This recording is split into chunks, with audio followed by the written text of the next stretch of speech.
बार्शी तालुक्यातील वैरागजवळच्या सर्जापूरमध्ये किरकोळ कारणावरून अल्पवयीन युवकाची 3 अल्पवयीन युवकांनी दगडाने मारहाण करून हत्या केल्याची घटना सोमवारी रात्री 8 वाजण्याच्या सुमारास घडली। आमच्या तोंडावर बॅटरी का मारली म्हणून तिघे अल्पवयीन युवक एकाला मारहाण करत होते। आपल्या आजोबांना मदत करण्यासाठी नातू धावला, पण त्या तिघांमधील एकाने भिरकावलेला दगड डोक्याला लागला। त्यात गंभीर जखमी होऊन नातवाचा जीव गेला।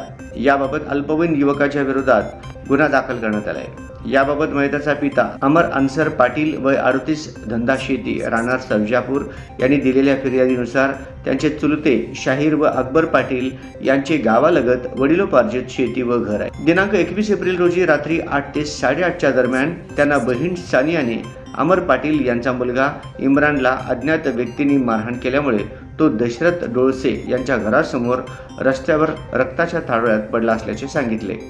त्यानंतर अमर पाटील